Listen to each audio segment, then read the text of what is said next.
Assalamualaikum warahmatullahi wabarakatuh. Perkenalkan, kami dari kelompok 3 dengan saya Fajar Mahmuda dengan NIM 220805603 dan dua rekan saya Ainur Rohimah dengan NIM 220805651 dan Kirana Dewi Hartika dengan NIM 220805670. Di sini kami akan menjelaskan tentang Deret Taylor dan analisis scalar. Video pembelajaran ini dibuat agar supaya mahasiswa mampu memahami Deret Taylor dan analisis scalar. Langsung saja, untuk yang pertama kita akan ke definisi. Definisi dari Deret Taylor sendiri adalah suatu ekspansi atau perluasan dari suatu fungsi yang dinyatakan dalam bentuk turunannya. Lalu untuk kelebihan Deret Taylor sendiri ada yang pertama, sangat berguna untuk derivasi. Yang kedua, dapat digunakan untuk mendapatkan batas kesalahan teoritis. Yang ketiga, konvergensi yang dihasilkan cepat. Yang keempat, dapat dibalik untuk menghasilkan fungsi. Yang kelima, memudahkan dalam pemecahan di komputer. Untuk selanjutnya akan dijelaskan oleh rekan saya. Selanjutnya yaitu analisis galat. Di sini membahas mengenai definisi galat, nilai galat, dan sumber utama galat. Analisis galat, penyelesaian secara numerik dari suatu persamaan matematis hanya memberikan nilai perkiraan yang mendekati nilai eksak atau nilai yang sebenarnya. Penyelesaian numerik akan memberikan kesalahan terhadap nilai eksaknya. Kemudian selanjutnya yaitu definisi galat. Kesalahan atau error atau kita sebut juga galat adalah besarnya perbedaan atau selisih antara nilai taksiran yaitu hampiran atau aproksimasi dengan nilai eksak yaitu nilai yang sesungguhnya. Kesalahan ini biasa timbul karena proses pengukuran atau penggunaan aproksimasi. Nah, galat yaitu nilai sebenarnya dikurangi dengan nilai pendekatan atau bisa kita sebut yaitu selisih tadi ya. Selanjutnya ada nilai galat atau nilai kesalahan. Besarnya kesalahan atas suatu nilai taksiran dapat dinyatakan secara kuantitatif dan kualitatif. Nah, besarnya kesalahan yang dinyatakan secara kuantitatif itu disebut dengan kesalahan absolut atau galat absolut. Nah, sedangkan besarnya kesalahan yang dinyatakan secara kualitatif disebut dengan kesalahan relatif atau galat relatif. Nilai eksak dapat diformulasikan sebagai hubungan antara nilai perkiraan dan nilai kesalahan. Sebagai berikut yaitu V adalah nilai eksak atau nilai yang sesungguhnya sama dengan V aksen ditambah dengan galat.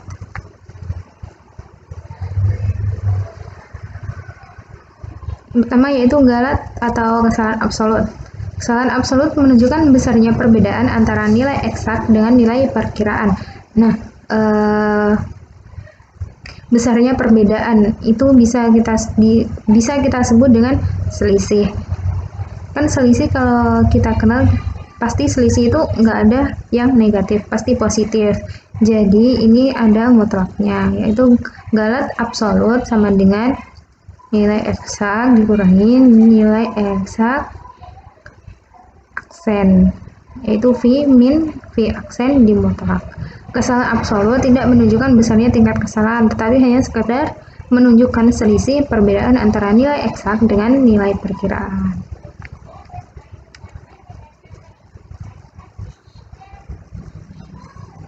Selanjutnya itu nilai atau kesalahan relatif. Kesalahan relatif menunjukkan besarnya tingkat kesalahan antara nilai perkiraan dengan nilai eksaknya yang dihitung dengan membandingkan kesalahan absolut terhadap nilai eksaknya. Nah, biasanya galat relatif ini dinyatakan dalam persen. Jadi nanti rumusnya ada dikali 100%. Rumusnya yaitu galat relatif sama dengan galat absolut dibagi dengan nilai sebenarnya atau nilai eksak dikalikan 100%. Dimana V kan ini nilai eksak, kemudian ini galat relatif, dan ini galat absolutnya. Nah, semakin kecil kesalahan relatifnya, maka nilai perkiraan yang diperoleh akan semakin baik. Kemudian masuk pada sumber utama galat. Nah, secara umum terdapat dua sumber utama penyebab galat dalam perhitungan numerik, yaitu yang pertama galat bawaan, kemudian galat pemotongan, dan galat pembulatan. Nah, ada sumber galat lain yaitu dari galat eksperimental dan galat pemrograman. Sumber utama galat yang pertama itu galat bawaan. Nah, galat bawaan ini terjadi akibat kekeliruan dalam menyalin data, salah membaca skala, atau kesalahan karena kurangnya pengertian mengenai hukum-hukum fisik dari data yang diukur. Kesalahan ini sering terjadi karena faktor human error. Contohnya, pengukuran selama waktu 2,3 detik. Nah, terdapat beberapa galat karena hanya dengan suatu kebetulan selang waktu akan diukur tepat 2,3 detik. Beberapa batas yang mungkin pada galat inherent diketahui 2,3 kurang lebih 0,1 detik. Berhubungan dengan galat pada data yang dioperasikan oleh suatu komputer dengan beberapa prosedur numerik. Selanjutnya yaitu galat pemotongan. Galat pemotongan ini timbul akibat penggunaan hampiran sebagai pengganti formula eksak. Nah, ekspresi matematika yang lebih kompleks diganti dengan formula yang lebih sederhana. Tipe galat pemotongan bergantung pada metode komputasi yang digunakan untuk penghampiran, sehingga kadang-kadang disebut juga galat metode. Contohnya di sini yaitu gunakan deret Taylor orde 4 di sekitar x0 sama dengan 1 untuk menghampiri len 0,9 dan berikan taksiran untuk galat pemotongan maksimum yang dibuat. Nah, penyelesaiannya yaitu kita tentukan turunan fungsi fx sama dengan len x terlebih dahulu. Kita tentukan sampai turunan ke 5 ya. Fx sama dengan len x, kemudian f aksen x sama dengan 1 per x, f double aksen x sama dengan min 1 per x kuadrat, f triple aksen x sama dengan 2 per x pangkat 3, kemudian f pangkat 4 aksen x sama dengan min 6 per x pangkat 4, kemudian f pangkat 5 aksen x sama dengan 24 per x pangkat 5. Kemudian kita ganti dengan kita ganti x-nya dengan 1, f1 sama dengan 0, kemudian f aksen 1 sama dengan 0 sampai f pangkat 5 aksen C sama dengan ini ya 24 per C pangkat 5. Nah, deret Taylor-nya yaitu len x sama dengan x min 1 min x min 1 pangkat 2 per 2 ditambah x min 1 pangkat 3 per 3 dikurangi x min 1 pangkat 4 per 4 ditambah r 4x. Kemudian ini len 9 sama dengan min 0,1 dikurangi min 0,1 pangkat 2 per 2 ditambah min 0,1 pangkat 3 per 3 dikurangi min 0,1 pangkat 4 per 4 ditambah R5x sama dengan min 0,1053583 ditambah ini R-nya.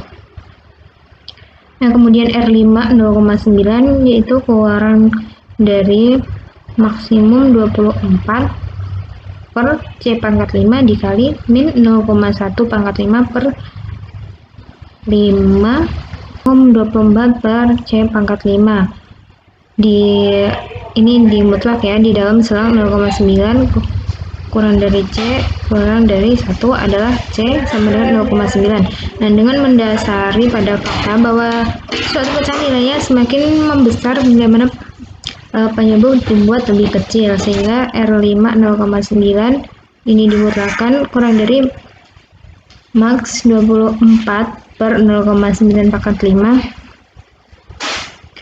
dikali min 0,1 pangkat 5 dibagi 5 faktorial, hasilnya yaitu 0,00034. Jadi 0,9 ini sama dengan min 0,1053583 ini dengan galat pemotongan lebih kecil dari 0,000034.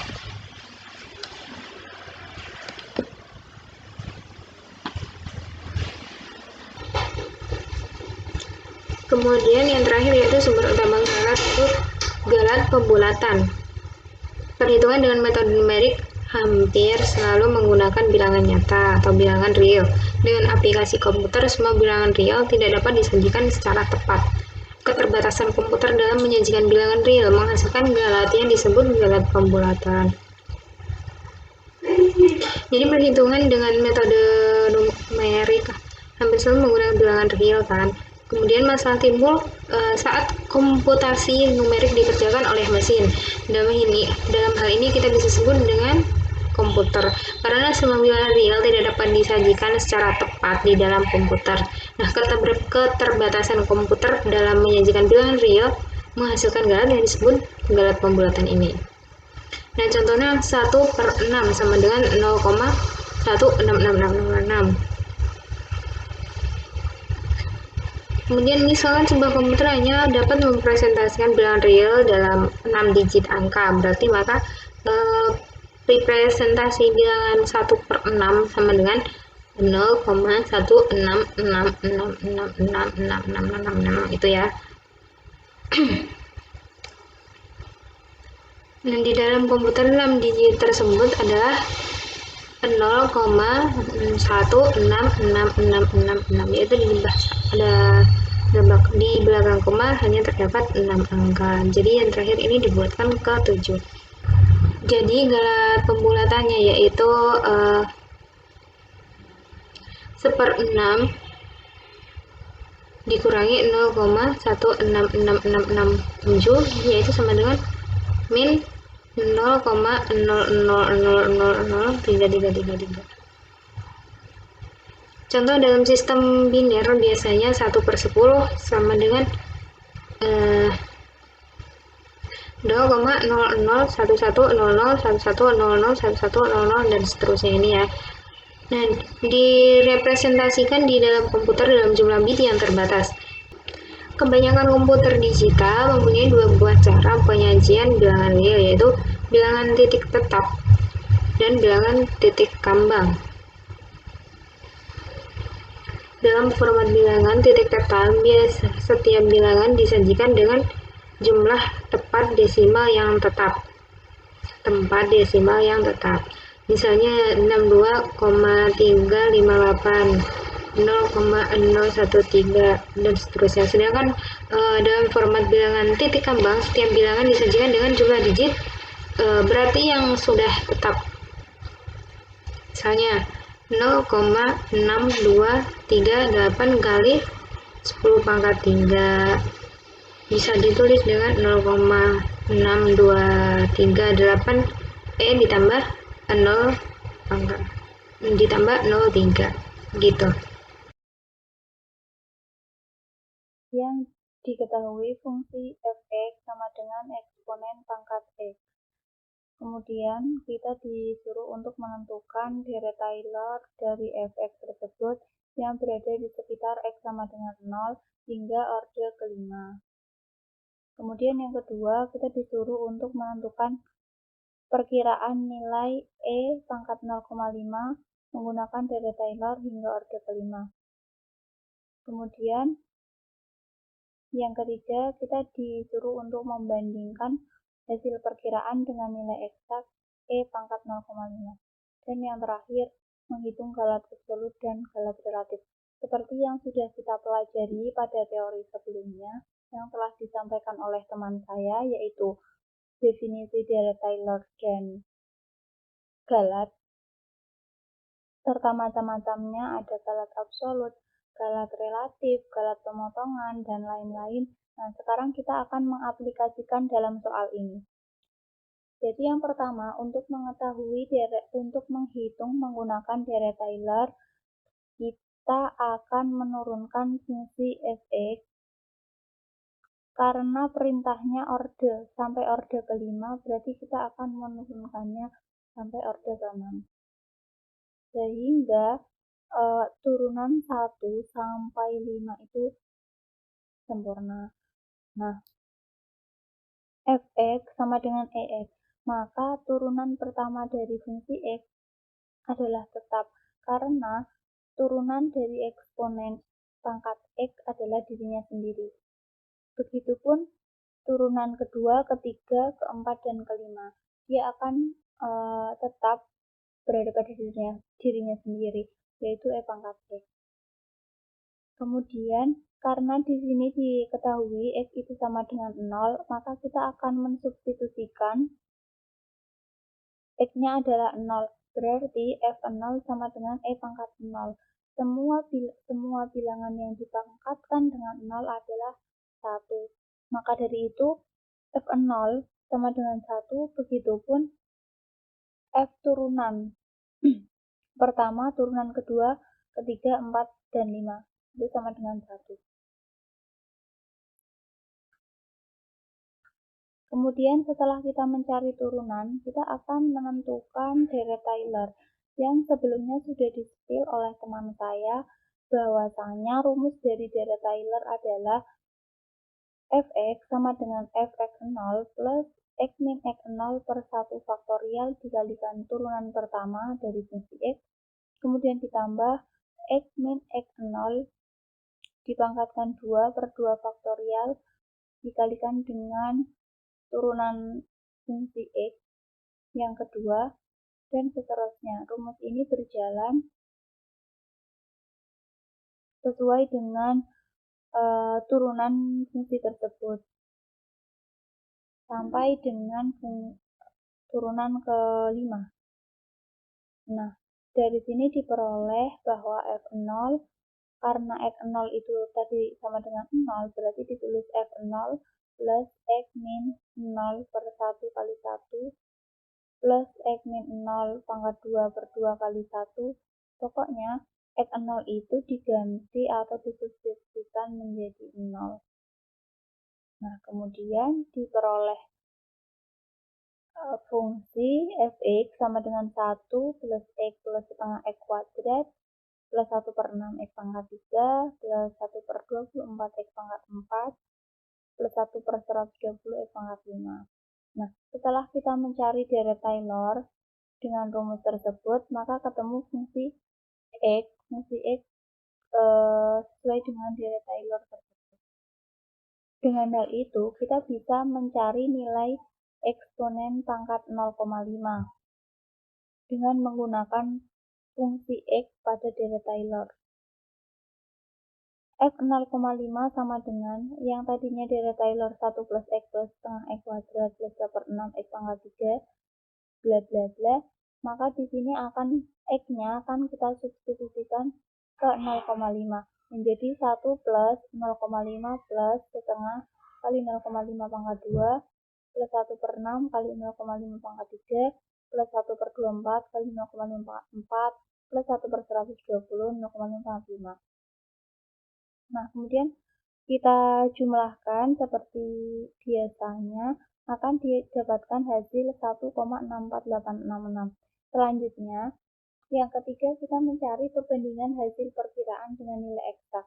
Hasil perkiraan adalah hasil perhitungan manual kita seperti sesuai dengan rumus dari deret Taylor. Kemudian nilai eksak itu adalah nilai yang diperoleh dari perhitungan kalkulator. Nah, hasil perkiraannya diperoleh 1,64866 dibanding dengan 1,64872. Maka akan kita cari galat atau kesalahannya, kesalahan absolut itu nilai eksak dikurangi hasil perkiraan. Berarti 1,64872 dikurangi 1,64866.